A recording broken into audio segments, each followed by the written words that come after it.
Camille Laurent, alors âgée de 7 ans, a disparu du salon familial durant l'été 1998, alors que des dessins animés passaient à la télévision. Il n'y avait aucune trace de bagarre ni de vitre brisée. Elle a également perdu son ours en peluche préféré. Lorsqu'elle disparut, tout le monde supposa qu'elle l'avait sur elle. 16 ans plus tard, alors que son frère aidait à nettoyer la chambre de leur voisin décédé, il découvrit l'ours en peluche de Camille, sous le lit de l'homme. Il y découvrit quelque chose que personne était censé trouver. Un secret pervers qui obligea les autorités à rouvrir une affaire classée depuis 16 ans. Julien Laurent n'aurait jamais cru revoir l'ours. La maison de Gérard Whitmore était sous scellé fin mars. Dans son sommeil, le cœur du vieil homme avait lâché.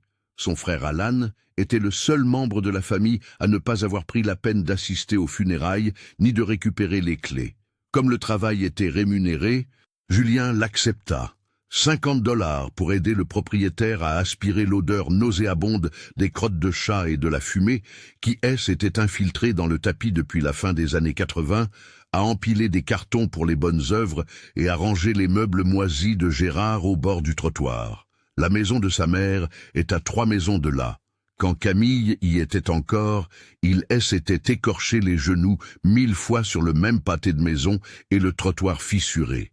La dernière pièce à disparaître fut la chambre de Gérard. Fouillée dans la commode d'un homme décédé, lui semblait déplacée. Les piles bien rangées de vêtements en flanelle, les piles de rechange pour ses appareils auditifs et les encombrants flacons de médicaments qui n'ont finalement pas réussi à le sauver. Julien jeta ses pantoufles qui sentèrent la transpiration et la naphtaline, retourna le matelas et tira les tiroirs. Puis il la remarqua, la boîte à chaussures. Elle était enfoncée si profondément sous le cadre du lit qu'il aurait fallu ramper sur le ventre pour la sortir. Il s'assit en tailleur sur le vieux tapis, le tira dans la lumière jaune et fade qui filtrait à travers les lattes et arracha l'élastique qui était cassant et se réduisit en poudre dans ses mains, quelques polaroïdes, de vieux reçus et des lettres éparses, et une masse emmêlée de fourrure grise au fond. Il l'enleva. Sa gorge se serrait à chaque inspiration. Un ours en peluche bon marché. Camille s'y accrochait chaque nuit, pendant ses siestes sur le canapé et chaque fois qu'elle avait peur du tonnerre. Il avait une fourrure irrégulière, un fil rose délavé sur la patte droite et une oreille tombait de côté là où la couture avait rompu. Camille. Le soir où Gérard l'avait offert à sa mère pour son 7e anniversaire, elle y avait cousu son nom elle-même. Elle prétendait que cela l'empêcherait de le perdre au parc ou à l'école.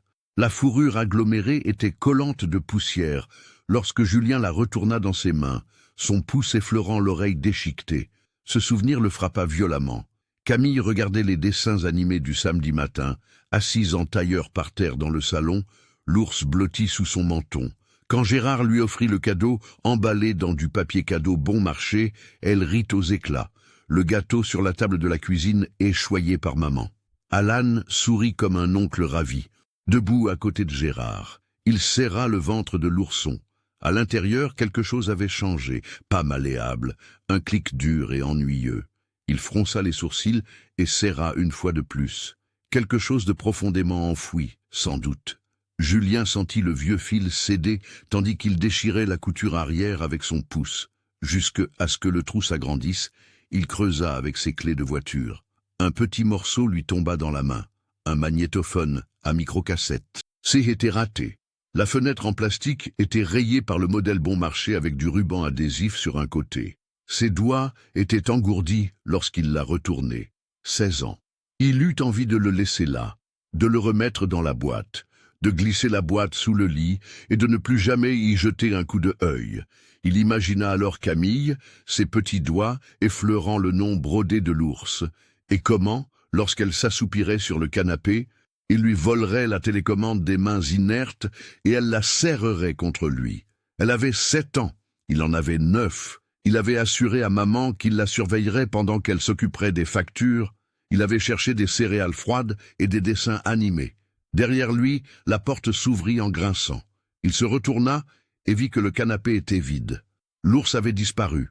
Camille aussi, sans effort. Pas une seule trace de pas. Dans l'air estival, Seule la porte moustiquaire était ouverte. S'attendant presque à un sifflement ou à une étincelle, il fit tourner l'enregistreur dans sa paume. Mort, bien sûr. Son estomac se noua lorsqu'il se tourna vers l'ours, désormais mou et vide.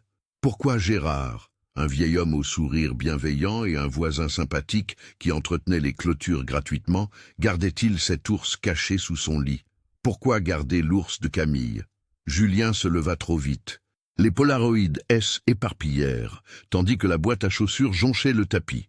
Il vit Alan allongé contre la balustrade du porche, une cigarette au bec, une photo délavée des barbecues de Gérard dans le jardin, et un aperçu de Gérard souriant à côté d'un pick-up cabossé. Il fourra l'enregistreur dans la poche de son manteau et fourra l'ours sous son bras. Il pensait avoir enfoui le vieux goût amer de la panique depuis des années, mais son cœur battait à tout rompre. La voix du propriétaire parvint du salon, dehors, lui demandant s'il avait fini d'empiler les cartons au bord du trottoir. Julien resta silencieux. Sa botte enfoncée, le sourire en coin d'Alan perçant son talon, il enjamba les photos renversées. Bert blotti contre sa poitrine. Il referma la porte derrière lui. Il ignorait totalement ce qu'il y avait sur cette cassette. Pourquoi Gérard l'avait gardée secrète si longtemps? Ni même s'il avait envie de l'écouter. Mais il était certain d'une chose. Cette fois, il refusait de se détourner de Camille, quoi que cette bête lui apporte. Julien Laurent mit un certain temps à rentrer chez lui. 2 rues plus loin, il se gara, moteur coupé, un ours sur les genoux qui semblait lui murmurer quelque chose s'il le regardait assez longtemps. Il ne pouvait pas risquer que sa mère le voie, pas dans cet état. Alors, il ne pouvait pas le rentrer tout de suite. Elle avait été incroyablement douée pour jouer la comédie, dissimulant des années de souffrance sous des sourires narquois et des trousses de pharmacie. « Julien, s'il te plaît, laisse faire. Camille est partie depuis 16 ans. » L'ours, qui aurait dû disparaître avec elle, était maintenant assis dans le noir avec lui, pesant lourdement dans ses mains, comme s'il était conscient de ce qu'il avait fait à sa famille. Dans la poche de son manteau, la microcassette claquait. C était un objet usé et en mauvais état, avec de la terre dans les plis, lorsqu'il le sortit sous la lumière du plafonnier. Il utilisa son ongle pour ouvrir le compartiment à piles. Mort, bien sûr. Julien chercha des piles supplémentaires sous les sièges et découvrit un vieux paquet de chewing-gum, des tickets d'essence et des serviettes en papier. Sans succès. L'ours s'effondra du siège lorsqu'il claqua la boîte à gants. Avant qu'il ne touche le sol, il l'a attrapé par la patte. Un fil rose, Camille, indubitable. Avant que les enfants ne soient assez grands pour comprendre, il se rendit au seul endroit ouvert à minuit, la station-service du coin, où lui et Camille avaient de l'habitude de voler des bonbons. Lorsqu'il laissa tomber un paquet de cigarettes sur le comptoir, le vendeur lui accorda à peine un regard. Julien se contenta de pousser l'argent sur le plastique collant et ressortit sans rien dire. Il utilisa ses dents pour ouvrir le paquet dans la cabine du camion. Il grogna un juron, retourna les piles vers la droite et referma le couvercle après les avoir enfoncées une première fois, les mains tremblantes. Il poussa un soupir qui refusa de venir. Clic, un léger sifflement, puis le silence. Il utilisa son pouce pour tourner la petite molette. Puis une voix, granuleuse, minuscule et délicate. C'est encore assez clair pour lui faire mal au ventre. Je m'appelle Camille Laurent. J'ai 7 ans. Dis à maman que j'y étais d'accord si tu trouvais mon ours. Dis-lui que quand il m'a dit de me taire, je n'ai pas pleuré. Les jointures de Julien sont devenues blanches à force de serrer le volant. Il plaça l'enregistreur contre son oreille, immobile, un mouvement traînant. Le micro est effleuré par le tissu, puis une autre voix retentit. Une voix masculine, moins, étouffée, mais proche du micro. Pas un simple murmure. C'est une demi-menace. Tais-toi, mon jeune. Tu sais ce qui t'arrivera si tu ne le fais pas. Maman, plus jamais. Un petit soupir, puis le silence. La cassette s'est retirée avec un clic.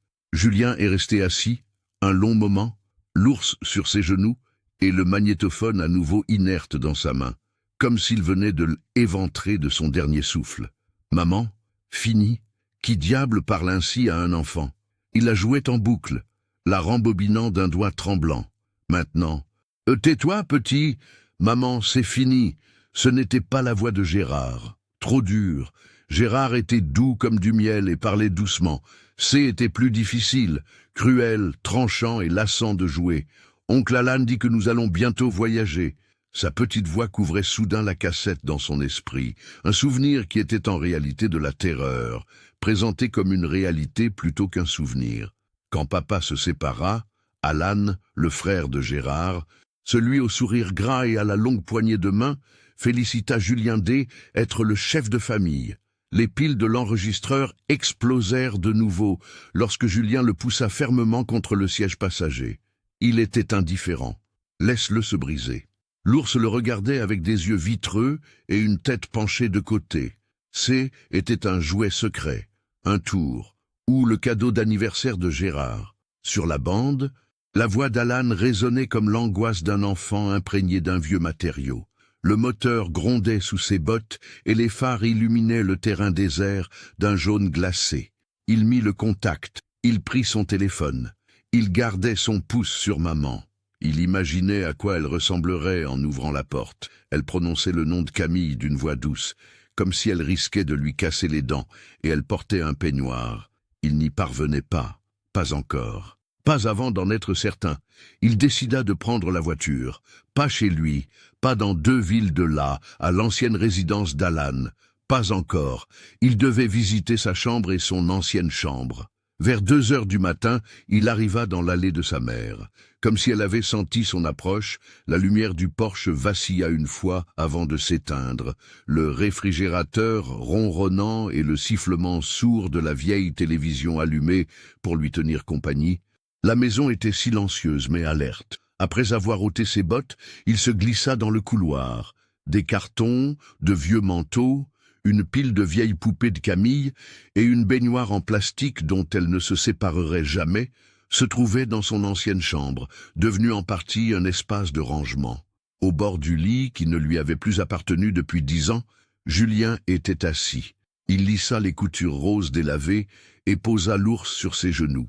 Il a murmuré « Je te retrouverai, gamin, et je vais le faire s'étouffer pour ce qu'il a fait s'il respire encore. » Julien n'a pas beaucoup dormi, comme s'il avait à nouveau 7 ans et non 25. Avec une épaule blessée et de terribles souvenirs, il était allongé sur le dos, les yeux fixés au plafond, l'ours blotti au creux de son bras. Il l'entendait chaque fois qu'il fermait les yeux. « Tais-toi, mon petit, plus de mère !» Le murmure de Camille enfouissait la voix d'Alan comme une moisissure sous une nouvelle couche de peinture. L'enregistrement persistait dans son esprit, tandis qu'il les écoutait encore et encore. Chaque souffle, chaque clic, chaque léger battement de la voix de Camille contre le tissu. Il avait pris sa décision lorsque Dawn força les stores à s'ouvrir. Il ne posa pas de questions. Il n'attendit pas. Sa destination était chez Alan. Dans la cuisine, il découvrit sa mère. Sa robe de chambre amplement nouée sur une épaule, et ses cheveux en chignon. Elle remuait du vieux café avec de la crème en poudre. Camille chantonnait à cet ours en fredonnant un air dont elle ignorait probablement qu'il s'agissait d'une berceuse. Elle sursauta modestement. L'ours était blotti sous son bras lorsqu'elle le remarqua. Son regard se détourna trop vite après l'avoir aperçu. « Où as-tu acheté ça ?» demanda-t-elle d'une voix neutre. Julien resta silencieux. Il sortit le lait du réfrigérateur, le renifla, le trouva aigre et le jeta à la poubelle. Le bruit fit grimacer maman. Elle tenait sa tasse comme si C était sa seule source de chaleur. « Ne ramène pas ça ici », lui conseilla-t-elle. « Je ne peux pas, tu le sais, Julien, c'est mauvais pour nous. » Entre eux, il posa l'ours sur le comptoir. Son pouce effleura le fil que sa mère avait cousu des années auparavant, tandis qu'il retournait l'ours. Julien expliqua calmement qu'il était chez Gérard, comme s'il discutait de la météo avec elle, sous son lit, dans une boîte. Elle déglutit en la contemplant. Elle avait l'impression qu'elle allait cracher des mots qu'elle n'avait pas prononcés depuis 16 ans. À cause du mouvement de sa gorge, sa voix était éraillée lorsqu'elle a continué. « Ça ne veut rien dire. Gérard nous a bien traités. Il a participé aux recherches. Le jour de son anniversaire, il le tendit à maman. Puis la voix de Julien se brisa, mais il la repoussa. « Tu as toi-même cousu son nom dessus, tu te souviens ?» Même si ses yeux étaient humides, elle ne scia pas. Elle n'entra pas en contact avec l'ours. « Julien, je ne veux pas l'entendre. C'est ce que nous avons fait. Vous l'avez déjà fait. Fouiller dans de vieux cartons, discuter avec d'anciens voisins et poser des questions inutiles. Il cria « Ça va quelque part ». Il sortit l'enregistreur de sa poche et le laissa tomber si violemment sur le formica à côté de l'ours qu'il trembla. Pendant un bref instant, ses yeux écarquillèrent. Qu'est-ce que c'est? Il appuya sur le bouton de lecture. La voix de Camille fut suivie de parasites, granuleuse, vive et ténue. Dis à maman que je suis d'accord si tu trouves mon ours. Le murmure suivit. Maintenant, tais-toi, mon petit. La menace d'Alan était évidente. Sa mère porta la main à ses lèvres. Elle se détourna, appuyant fortement sa paume contre le réfrigérateur, comme s'il la soutenait. D'une voix étouffée, presque suppliante, elle murmura « Tu as tort. La voix est celle d'une jeune fille. C'est peut-être, tu n'en es pas sûr. Maman, c'est elle. » Julien baissa la voix. La voix derrière elle est celle d'Alan, et c'est elle. Elle secoua la tête. Il était de la famille. Il était comme un membre de la famille. Comme une famille, oui. Julien a pris l'enregistreur et l'a mis dans sa poche. Je vais le rejoindre. Elle m'a dit que tu ne le ferais pas. Les yeux vitreux, elle s'est retournée. Tu t'en iras. Tu vas encore te briser le cœur. Comme la dernière fois, tu rentreras à la maison et tu te saouleras jusqu'à en mourir. Son rire était si rauque qu'il fit voler en éclats l'air vicié de la cuisine. J'ai dépassé cet enfant. Il tendit la main vers le comptoir et prit l'ours. Elle lui agrippa le poignet. Ses doigts osseux et glacés qui essuyaient les larmes de Camille, tandis qu'il se tournait pour aller à la porte. Si Julien sait où elle est, si elle est... si... À cet instant, sa voix se brisa complètement. Julien continua d'un ton ferme. « Je veux l'enterrer tout de suite, pas dans le putain de sous-sol d'Alan si elle est partie. » Doucement, il retira sa main de lui. Il partit sans qu'elle ne l'arrête. À 20 minutes de là, sur d'anciennes routes départementales, au-delà de la frontière décrépite de la ville, là où les champs cédaient la place à des bois épars, se trouvait la maison d'Alan Whitmore. Un ranch trapu au toit pentu et devant lequel se décomposait un vieux camping-car, tel un monument d'une époque révolue. Moteur coupé, Julien se gara 2 maisons plus loin. L'ours, assis comme un second regard, observa les environs à travers le pare-brise crasseux. Aucun mouvement, aucune lumière. Alan découvrirait vite s'il était présent. Il sortit, ses bottes crissant le gravier et le cœur battant si fort qu'il s'inquiéta de savoir s'il pouvait l'entendre par-dessus le bardage. Avec ses carillons rouillés qui claquaient au vent et sa peinture écaillée, il se dirigea vers le porche. Une fois frappé, 2 fois. Aucune réponse. Il tourna la poignée. Fermé. Numéro. Une odeur de cigarette froide flottait à travers la porte du garage entr'ouverte alors qu'il faisait le tour. Il l'entendit à l'intérieur. Un grincement de pieds de chaise, une toux étouffée. Alan était chez lui. De vieux gonds hurlèrent, comme s'ils le dénonçaient, tandis que Julien serrait l'ours fermement dans sa main et ouvrait lentement la porte.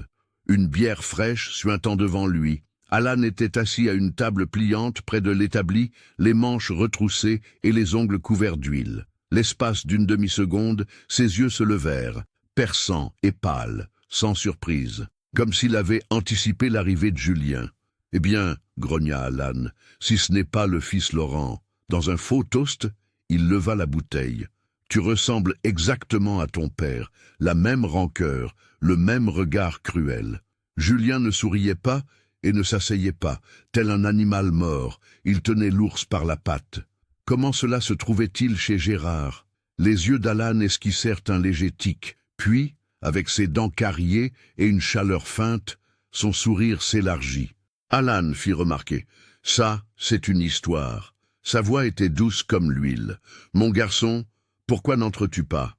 Ferme cette porte. Nous avons beaucoup de choses à nous dire. » Le regard d'Alan Whitmore restait glacial, mais son sourire restait large. La bouteille transpirait dans sa paume, tandis qu'il était allongé sur la chaise pliante, une botte posée sur le pied de la table.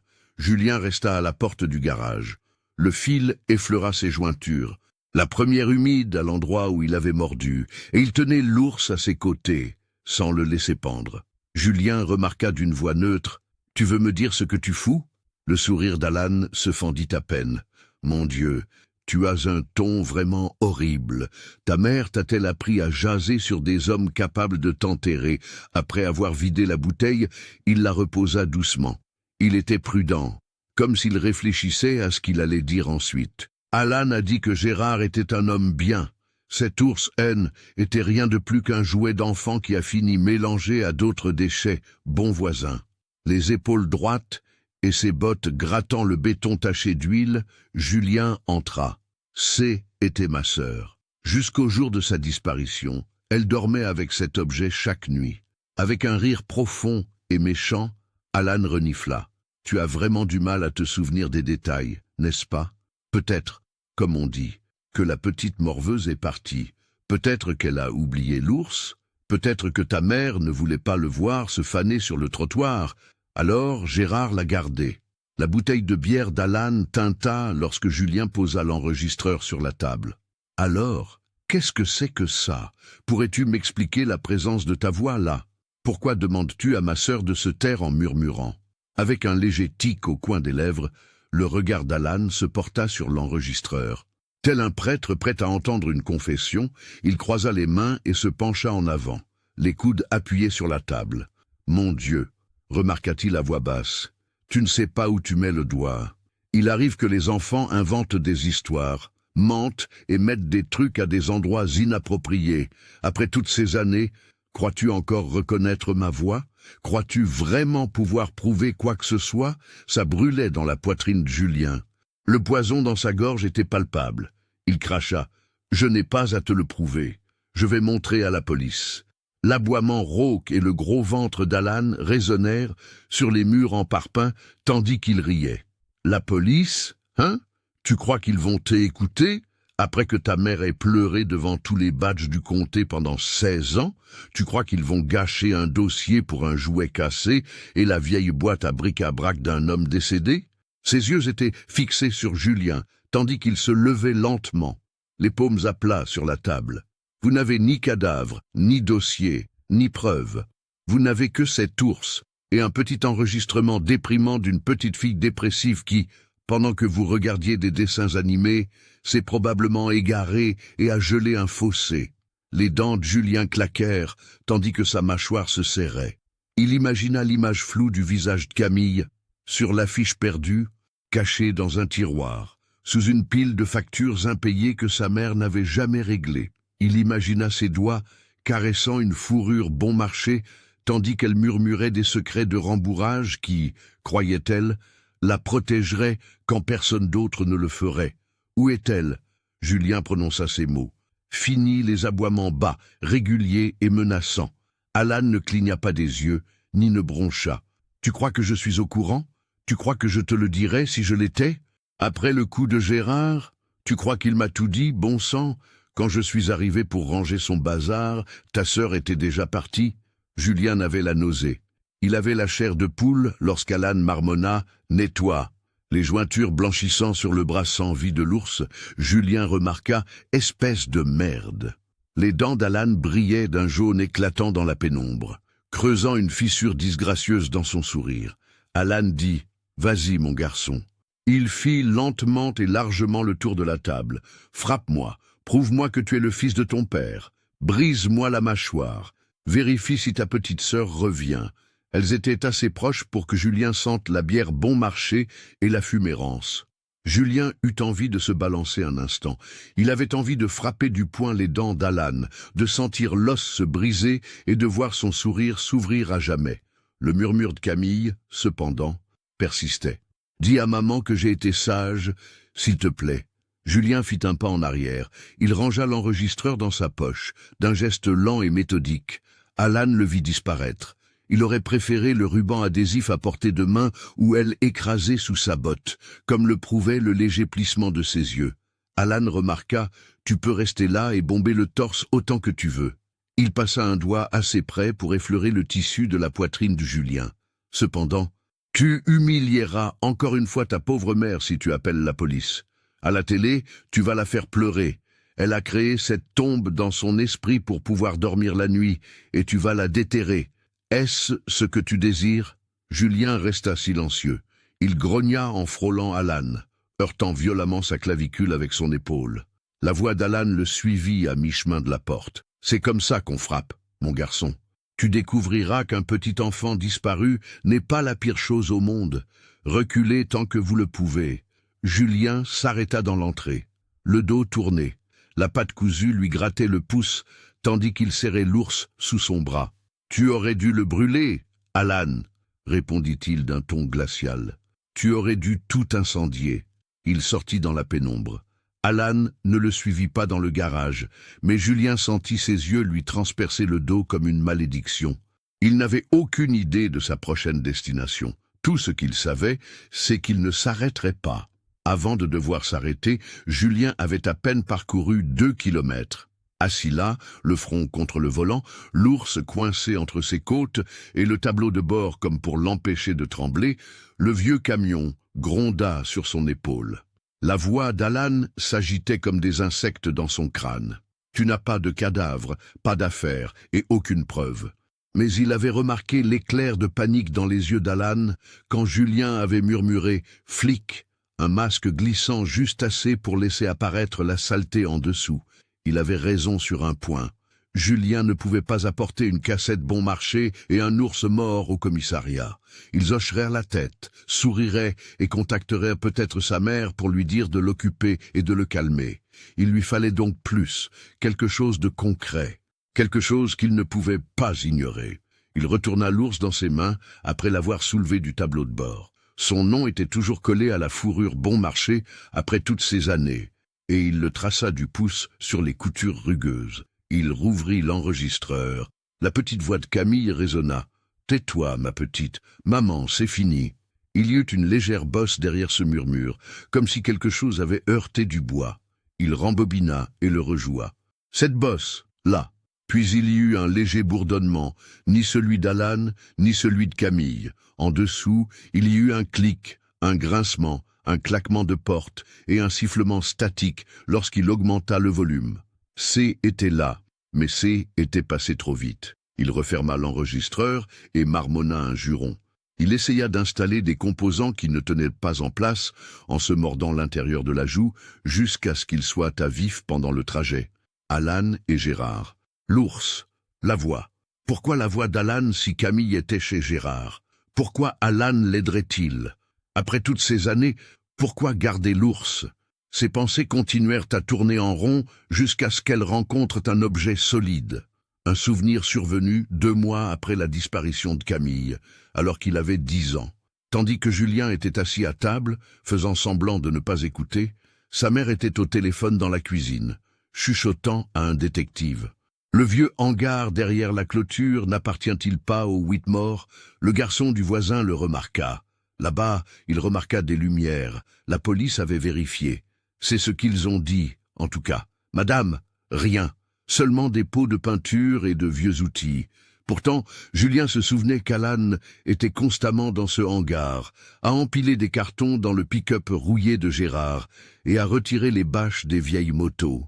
Il lui faisait des clins d'œil comme s'il partageait un secret et lui lançait des barres chocolatées. Les articulations de Julien craquèrent, tandis que ses poings se serraient autour du volant. Avec une telle force, il fit pivoter le camion, projetant des gravillons derrière les pneus. Lorsque le propriétaire acheta la propriété de Gérard l'année dernière, le hangar fut démoli. Mais peut-être en restait-il un fragment enfoui sous la clôture délabrée. Alan aurait peut-être caché autre chose s'il l'avait caché auparavant. Lorsqu'il s'arrêta de nouveau derrière la maison vide de Gérard, le soleil était déjà couché. Cette fois, personne ne regardait et le camion du propriétaire avait disparu. Ses bottes s'enfonçaient dans la terre à moitié gelée et les feuilles mouillées tandis qu'il traversait la cour. Des vignes mortes faisaient encore s'affaisser la clôture arrière. De vieux blocs de béton étaient à moitié enfouis dans le sol, comme des dents pourries, et l'endroit où se trouvait autrefois le hangar N était plus qu'un morceau de terre aplati. Ses mains étaient sur la terre froide, tandis qu'il s'agenouillait. Il ferma les yeux. Il entendit à nouveau la voix de Camille. « Dis à maman que j'ai été sage, s'il te plaît. » Il ne restait que des cailloux et des racines anciennes, après qu'il ait creusé la terre avec ses doigts jusqu'à se casser les ongles. Il lui fallait quelque chose de plus pointu. Tel un pilleur de tombes, il s'agenouilla et souleva le sol, après avoir récupéré le démonte-pneu derrière le siège de son camion. Sous sa botte, le premier bloc de béton roula. De la terre humide, du gravier meuble et une autre substance se trouvaient en dessous. Du métal, ses doigts étaient engourdis tandis qu'il l'attrapait. Un coin en acier rouillé. Il fit levier, plaça le démonte-pneu en dessous et se pencha en arrière. Un coffre-fort rouillé et délabré, peut-être de la taille d'une boîte à lunch. Pas de clé. Il y a longtemps, un cadenas bon marché s'est cassé. Il a utilisé la pointe du démonte-pneu pour l'ouvrir.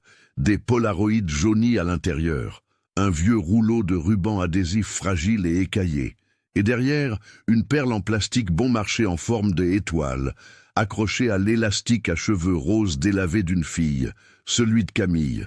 Dès qu'il l'a vue, il a su, le jour de son anniversaire. Elle l'avait porté.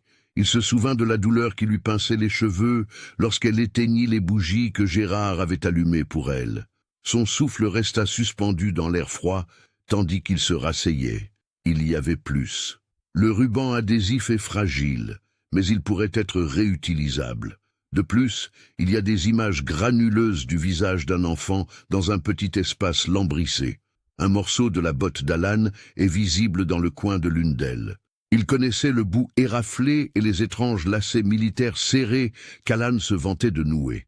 Julien referma la boîte et la serra contre sa poitrine comme si elle risquait de lui glisser entre les côtes s'il relâchait sa prise. Alan mentait.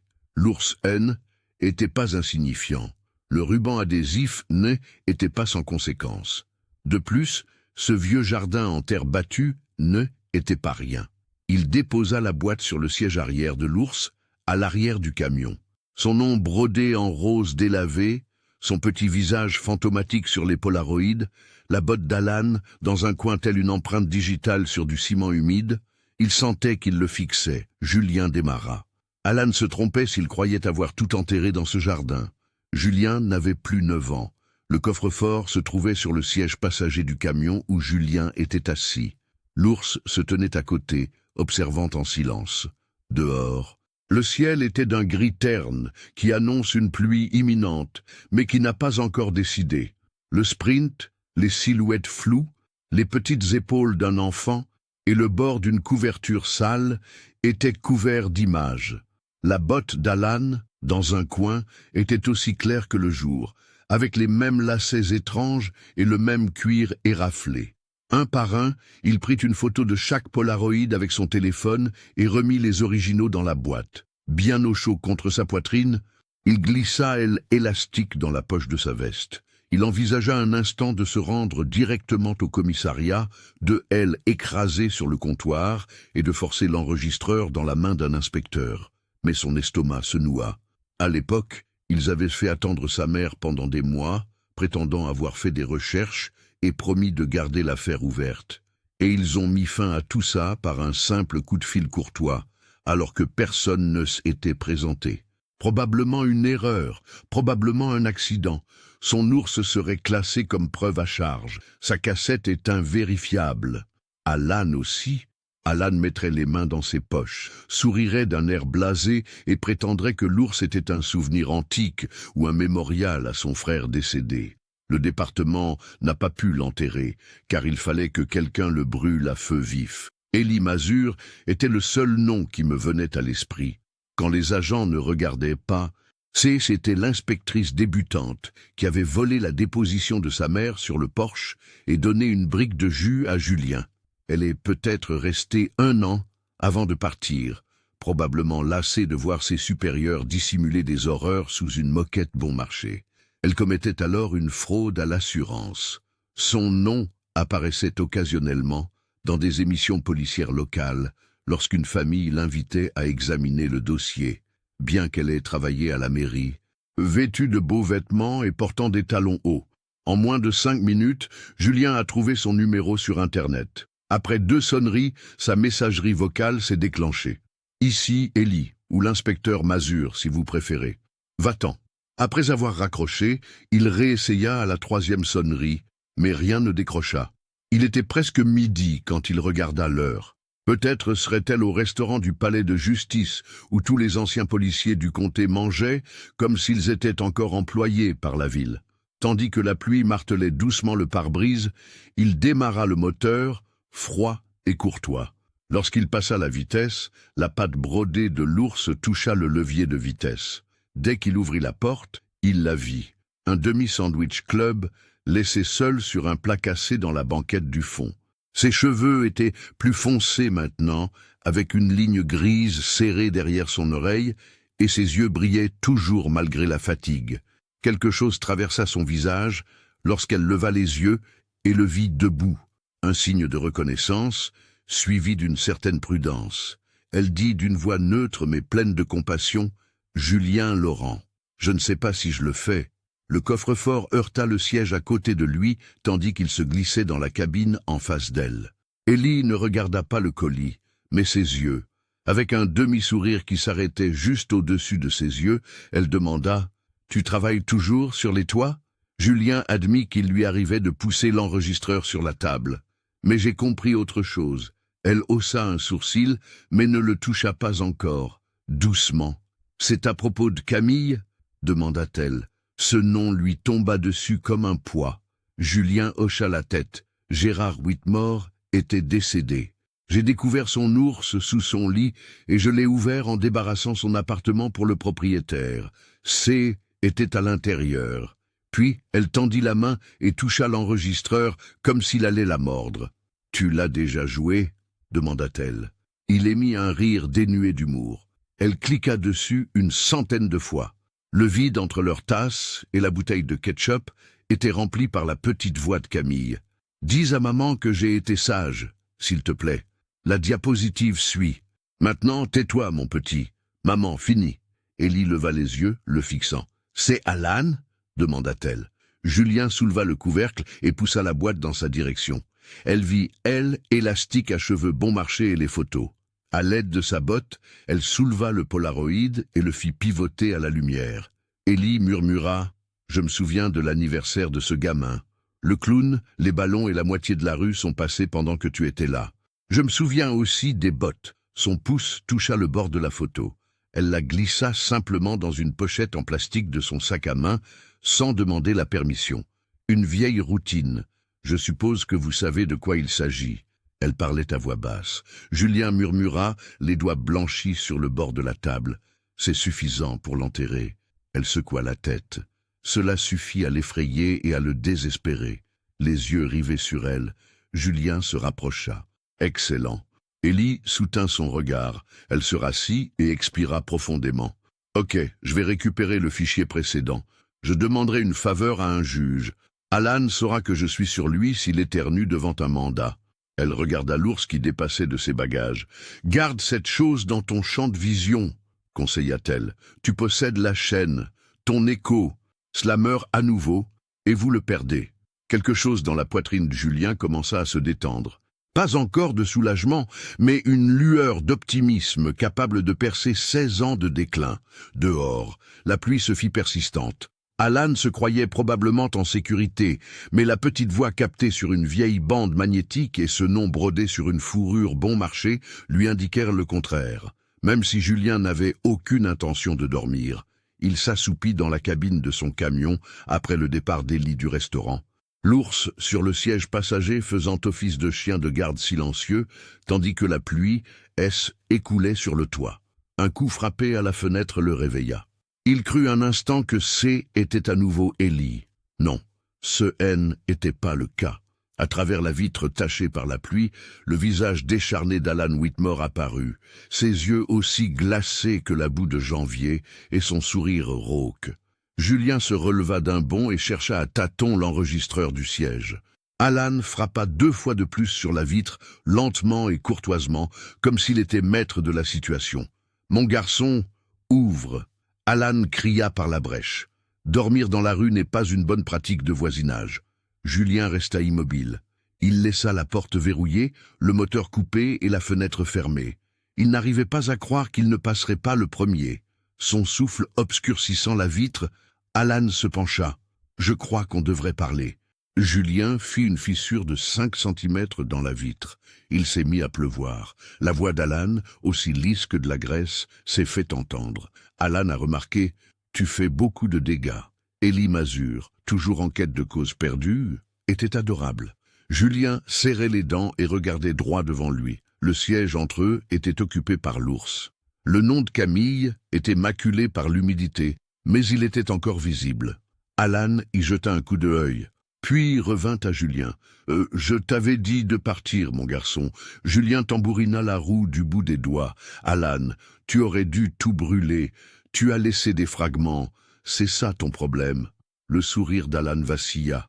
Pas toutes les dents, à ce moment-là. Il y avait quelque chose de désagréable en dessous, et les yeux d'un animal acculé lancèrent des éclairs. Alan hurla. « Écoute-moi, crois-tu que cette femme va t'aider? À l'époque, elle ne trouvait plus son cul. Maintenant, que va-t-elle faire? Montrer les larmes de ta mère aux informations une fois de plus ?» La chaleur monta au cou de Julien. Il répéta son nom. Alan ne lui prêta aucune attention. Ses paroles éteignirent, à peine audibles par-dessus la vitre. « Tu te crois l'héroïne? Crois-tu que cette adorable jeune fille se cache sous un plancher usé? As-tu déjà envisagé la possibilité qu'elle ne veuille pas être découverte ?» Julien perdit le volant.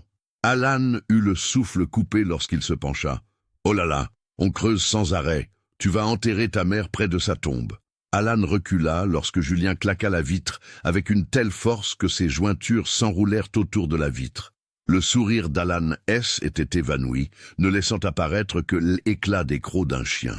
Sous la pluie, il tapota la vitre du doigt 1, 2, puis 3 fois, en la pointant vers Julien.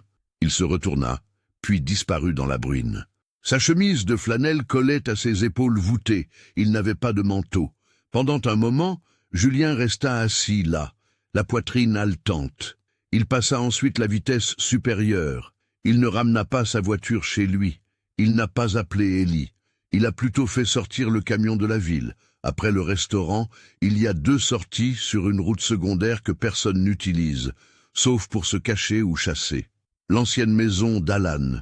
Julien connaissait l'emplacement, car Alan se vantait de la cabane de chasse où l'on pouvait crier sans que personne en ville ne nous entende, quand il avait 10 ans. À l'époque, ce N n'était pas une blague. Ce N était plus drôle. 2 ornières boueuses serpentaient à travers les fourrés qui s'accrochaient aux portières du camion comme des griffes, transformant la sortie en une simple fente dans les arbres. Il éteignit les lumières et avança lentement jusqu'à apercevoir la cabane, un rectangle affaissé de tôles rouillées et de contreplaqué partiellement englouti par la forêt. Le silence qui régna après la fin de la pluie était terrible, comme si les arbres retenaient leur souffle. Il sortit avec un enregistreur dans sa poche et nu sous le bras. Il n'avait ni stratégie ni arme à feu. Il ne faisait que promettre verbalement « Dis à maman que j'ai été sage, s'il te plaît ». Il entra dans le porche en pente. La porte pendait à un gond, et l'intérieur était sombre, imprégné d'une odeur de pourriture et de moisie. Il alluma la lumière de son téléphone, et le faible rayon de lumière traversa un lit de camp cassé, une pile de bâches et de vieilles canettes de bière. Ses bottes craquèrent, tandis qu'il avançait lentement. Une trappe, du contreplaqué affaissé sous une moquette délavée et autre chose dans le coin le plus éloigné furent tous pris dans la poutre. Il repoussa le tapis et tomba à genoux. Sa paume était tachée de terre. Son cœur battait si fort qu'il crut que la forêt entière allait s'éveiller. Au coin, il tira. Dans un craquement, la trappe s'ouvrit après un grincement. En bas, l'obscurité. Ça sentait l'haleine rance et la terre humide. Un vide sanitaire en terre battue, avec des poutres de bois renforcées par des clous rouillés et un objet scintillant, partiellement immergé dans la boue, était illuminé par lui. Camille était écrit sur un bracelet fait de perles en plastique bon marché. Julien sursauta de surprise. Ses doigts s'enfoncèrent dans le sable humide, tandis qu'il plongeait la main. Dans sa main, les perles étaient froides. Il les retourna. De petites lettres. Des bêtises de magasin à $1, datant de l'époque où Gérard se comportait encore comme un simple voisin. Derrière lui, une planche craqua. Julien s'arrêta. À sa nuque, Il entendit un léger bruit de tissu, suivi d'un bruit de métal glacé. La voix d'Alan était dure, basse et douce. « Tu aurais dû laisser tomber. » Julien avait peur de respirer. Le métal froid contre sa nuque était de ceux qui s'infiltrent jusqu'aux os et transpercent la peau. Le souffle d'Alan, chargé de la piqûre d'un whisky bon marché, nauséabond et rance, lui caressait l'oreille. Alan hurla « Tu te prends pour un héros !» Des choses dérangeantes que tu ne comprends pas et qui t'enfouissent dans des choses qui ne t'appartiennent pas. Le bracelet de Julien se resserra autour de ses doigts. Les inscriptions sur les perles bon marché de Camille étaient si minuscules qu'elles risquaient de disparaître s'il les serrait trop fort. Dans la faible lumière du téléphone, la patte cousue était à peine visible. L'ours gisait juste derrière la porte où il l'avait laissé tomber. Il ne pouvait empêcher l'enregistreur de rester dans sa poche, pesant comme un battement de cœur. Alan pressa le canon plus fermement contre la chair de Julien. Il grogna « Tu n'imagines pas à quel point ça va mal. Crois-tu que Gérard était un monstre à lui tout seul? Crois-tu que je suis entré simplement pour réparer ses dégâts?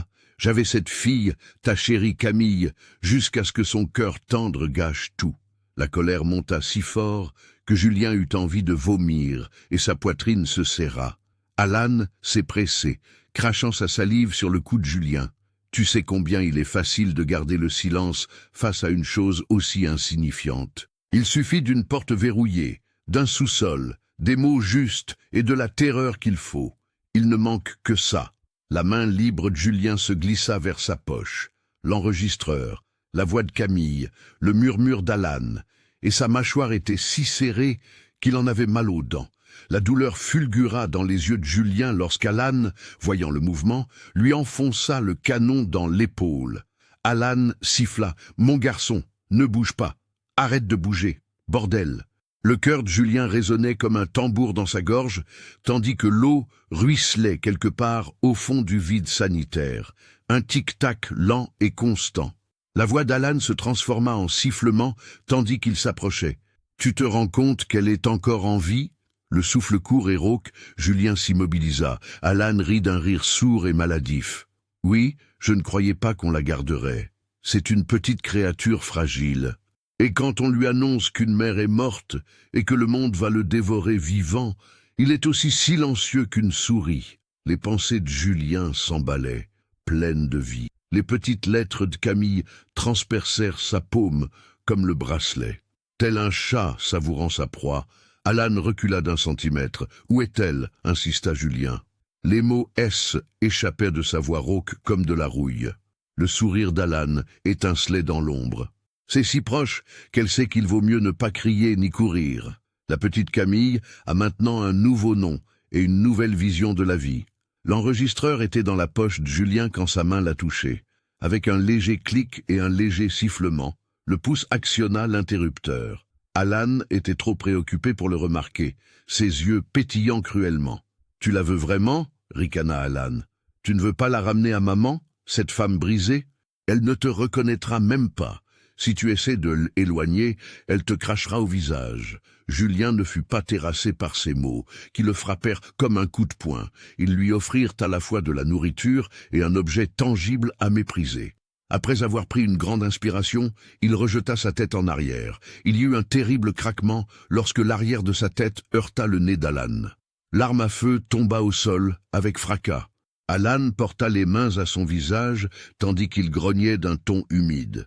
Julien serra les poings et se retourna. Frappant le ventre d'Alan de ses poings, l'homme recula en titubant et jeta violemment le lit brisé au sol.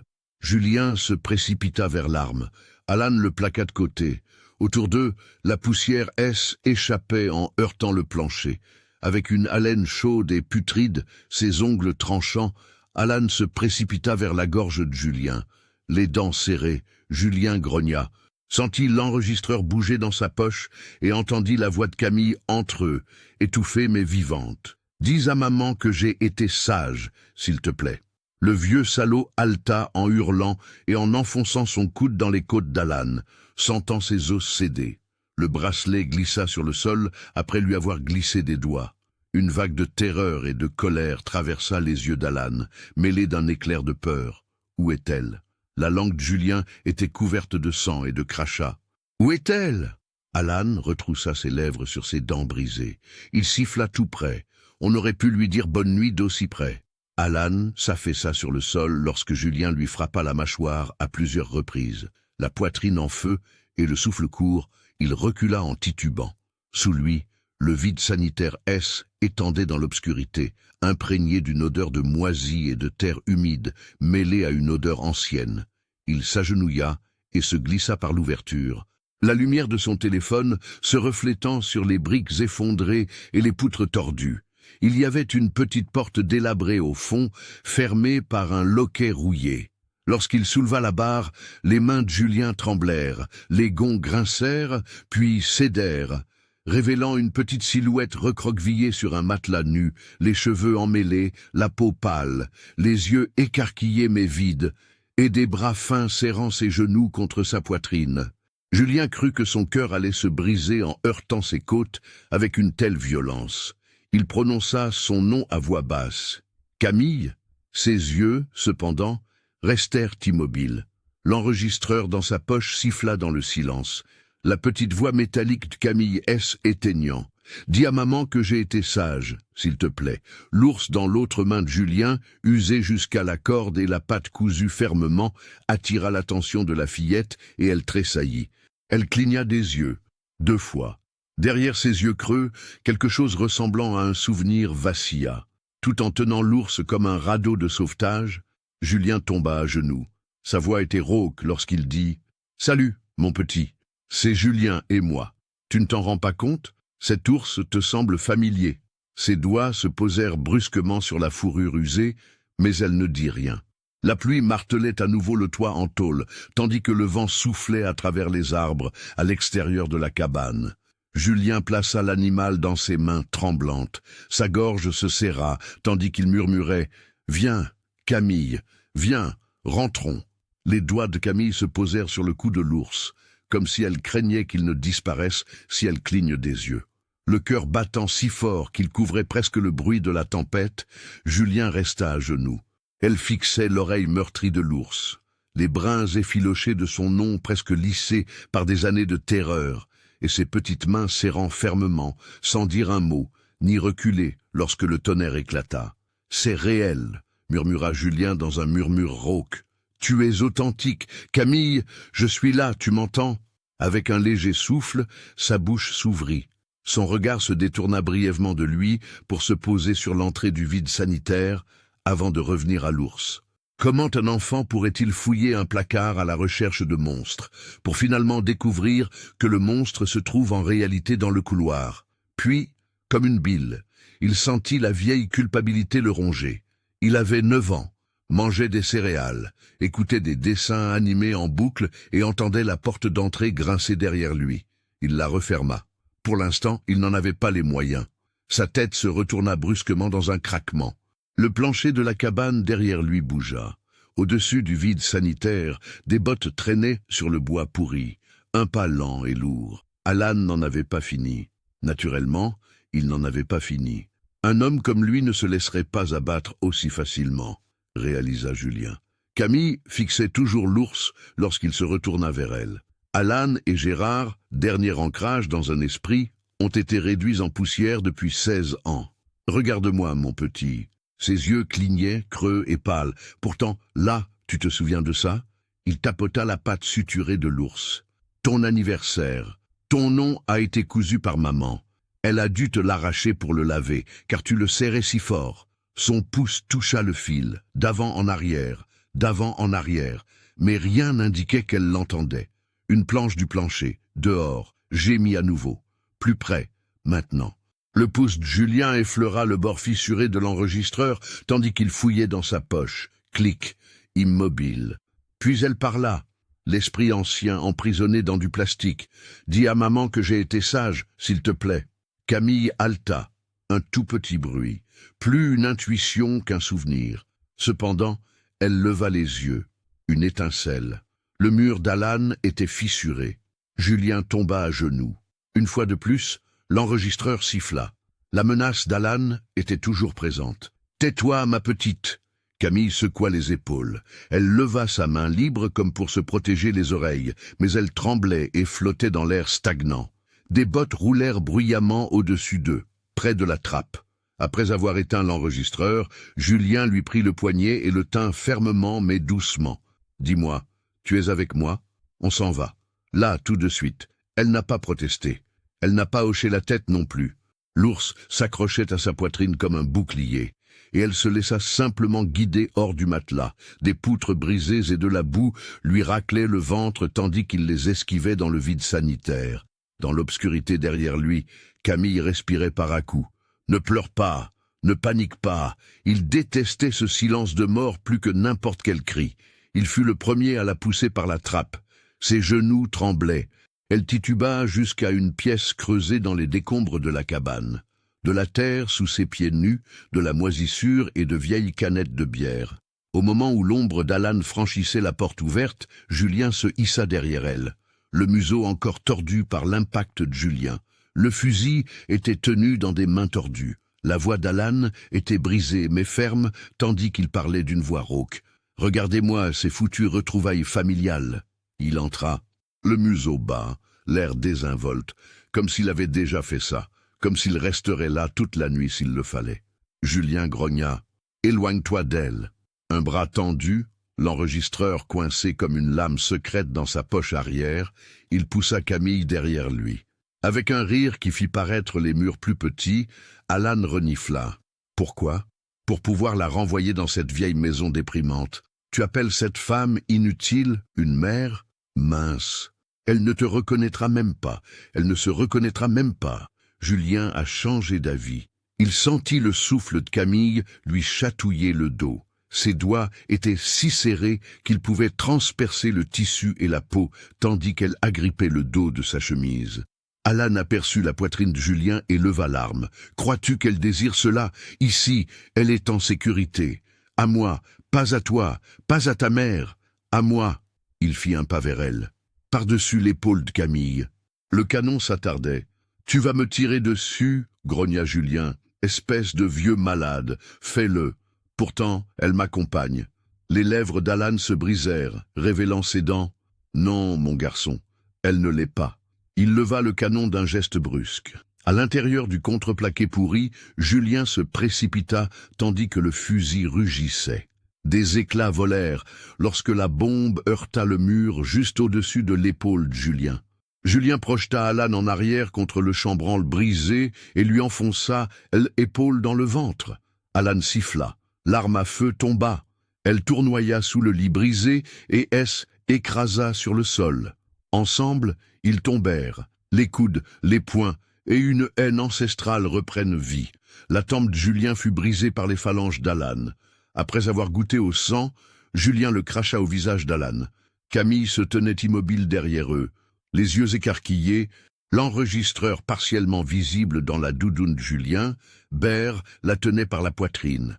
Alan grogna et ses doigts agrippèrent la gorge de Julien, le faisant gicler de salive. « Elle m'appartient. » Julien entendit un cartilage se briser et sentit Alan se desserrer tandis qu'il pressait à nouveau son front contre son nez. Julien grogna « Plus jamais !» Il se précipita sur le fusil et arracha Alan. Camille, cependant, arriva la première. Après avoir lâché l'ours, elle prit l'enregistreur et appuya sur lecture. La cabane résonna de la voix fantomatique de Camille. « Dis à maman que j'ai été sage, s'il te plaît. » Alan s'arrêta. Pendant un bref instant, son regard se posa sur elle. Cela suffisait. Saisissant le fusil, Julien enfonça la crosse dans la mâchoire d'Alan. Le vieil homme gisait, à moitié inconscient, sur le sol délabré, comme du linge mouillé. Camille se tenait là, l'enregistreur serré contre sa poitrine comme un radeau de sauvetage, son ours en peluche oublié par terre. Le mot était clair, même si ses lèvres remuaient silencieusement. Julien. Le regard embrumé, la poitrine en feu, il se releva en titubant. Il sentit ses doigts glacés se resserrer autour de son poignet tandis qu'il la cherchait. « Allez, murmura-t-il, il est temps de rentrer. » Alors que les dernières gouttes de pluie tombaient et que le ciel s'ouvrait sur une aube pâle et meurtrie, ils sortirent de la cabane en titubant. Avant le dernier coup, la crosse du fusil d'Alan heurta l'épaule de Julien, lui causant une profonde contusion qui s'agrandissait à chaque battement de cœur. Comme si elle ne faisait pas confiance à l'obscurité pour la retenir si elle relâchait sa prise, la petite paume de Camille resta fermement serrée autour de ses doigts. Pourtant, elle était restée silencieuse. Pas du tout. Ce qu'Alan avait inséré dans son esprit fut interrompu par la voix fantomatique de l'enregistreur et le faible murmure de son nom. Cependant, cela suffisait. Ils arrivèrent au camion. Elle fut à moitié soulevée, à moitié poussée sur le siège passager par Julien. Ses jointures semblaient exsangues, tandis qu'elle serrait fermement l'enregistreur. L'ours était revenu sur ses genoux, son oreille chauve palpitant comme un battement de cœur contre sa poitrine. Il ferma la porte, se retourna et démarra le moteur. Les phares fendirent les arbres, frappèrent la porte délabrée de la cabane, accrochèrent la silhouette voûtée d'Alan et se traînèrent jusqu'au porche. Tête baissée, la salive ruisselant d'une bouche pleine de dents cassées, il s'appuya contre le cadre. Pendant une demi-seconde, Julien le regarda à travers la buée du pare-brise. Étourdi et encore en proie à une brûlure trop ancienne pour être jamais clarifiée, Alan leva les paupières. Julien ne lui a pas adressé un dernier mot, n'a pas crié et n'a pas fait un geste brusque. Au lieu de cela, il a laissé le moteur réagir. Les pneus crachent de la boue et des graviers. Dans le rétroviseur, la cabane décrépite se réduisait à un point d'interrogation indescriptible et à un maquis lugubre. 2 heures plus tard, le bureau du shérif du comté réapparaissait tel qu'il était 16 ans plus tôt.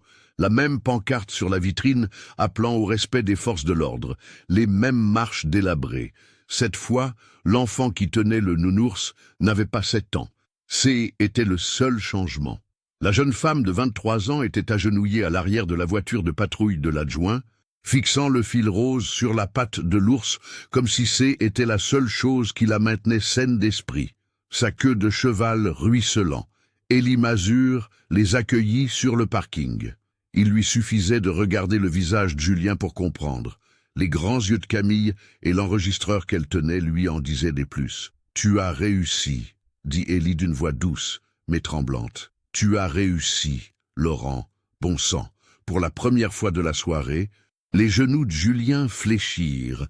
Pour se tenir debout, il appuya sa paume contre le capot. Il grinça. « Attrapez-le. Il est dans le vide sanitaire de cette vieille cabane de Birch Hollow. Il est toujours vivant. » Élie hocha brusquement la tête, et sa voix prenait déjà le ton glacial dont il se souvenait lorsqu'elle était son uniforme de Porsche. « Julien, je vais l'enterrer. Tu peux compter là-dessus. » L'ours et l'enregistreur étaient ensachés comme des preuves sacrées, mais ils étaient encore assez proches pour que Camille les voie, tandis qu'il la précipitait à l'intérieur. Chaque syllabe de la voix douce et apaisante d'Élie lui rappelait que le cauchemar haine était plus un secret. Elle, épaules douloureuses, et les poings encore brûlants de la mâchoire d'Alan. Julien suivit. Camille était assise sur une chaise en métal dans une minuscule salle d'interrogatoire, l'ours posé sur ses genoux. Elle hochait la tête par-ci par-là, affichait une expression vide en réponse aux questions posées avec douceur par une adjointe. Puis, un presse-papiers à la main, Élie poussa la porte. Elle fit un signe de tête à Julien. « Ça te va de t'asseoir avec elle ?» Le métal craqua sous son poids lorsqu'il tomba sur la chaise à côté de Camille. Élie posa l'enregistreur sur la table et le poussa en direction des doigts agités de Camille. « Sais-tu qui c'est » demanda doucement Élie. Camille clignait des yeux. Elle hocha la tête lorsque l'oreille de l'ours toucha son menton. Sa bouche s'ouvrit, d'abord silencieuse, puis un mot griffonné. « Moi » Julien prit une grande inspiration. « Oui, exactement. Camille, tu as toujours été sage. Tu m'entends? Tu as toujours été sage. » La même petite étincelle qui lui avait demandé un jour de lui lasser ses chaussures avant l'école était là pendant 2 secondes distinctes, tandis que son regard se posait sur le sien. Puis elle regarda à nouveau l'ours. Cependant, le crochet était maintenant là, et le mur qu'Alan avait construit s'effondrait autour. Élie serra l'épaule de Julien. Pour la première fois depuis des heures, son toucher semblait plus consistant que creux. « Il faudra le répéter encore et encore. » dit-elle d'une voix basse. « Cela demandera du temps. »« J'ai le temps, » gronda Julien. Élie sortit de la pièce. Des conversations radio résonnèrent dans le couloir. « confirmant qu'ils avaient localisé Alan là où Julien l'avait laissé. Il était encore suffisamment vivant pour être interpellé, examiné et inculpé de crimes qui le dévasteraient plus que le vide sanitaire ne le pourrait jamais. Un agent entra et offrit de l'eau à Julien, qu'il refusa. Le pouce de Camille effleura le nom, cousula comme une prière, mais elle ne regarda pas l'adjoint. 1 heure s'écoula avant que le silence ne soit rompu par un coup frappé. La porte s'ouvrit en claquant. Lorsque l'appel d'Élie fut reçu, la mère de Julien entra à grands pas, les cheveux en bataille, son manteau sur une chemise de nuit qu'elle avait probablement attrapée dans un état de panique aveugle. Sur le seuil, elle se figea. Les yeux de Camille étaient ternes, mais visibles lorsqu'elle leva les yeux. Il n'y eut aucun mouvement, l'espace d'un battement de cœur. Puis Camille prononça la même chose en se bourrant de fourrure bon marché. Douce et rêche comme le vent dans les feuilles mortes. « Maman !» Julien se réjouit d'être brisé par ce son. Cette fois, au lieu d'essuyer ses larmes, il posa simplement sa paume sur l'épaule de Camille et la sentit s'y pencher, écartant de quelques centimètres de l'obscurité. Un adjoint a enregistré l'enregistreur comme pièce à conviction à l'extérieur de la salle d'interrogatoire. Camille a gardé l'ours avec elle. Ça lui convenait toujours. Elle a été attirée chez elle par un seul nom cousu dans un pauvre fil rose.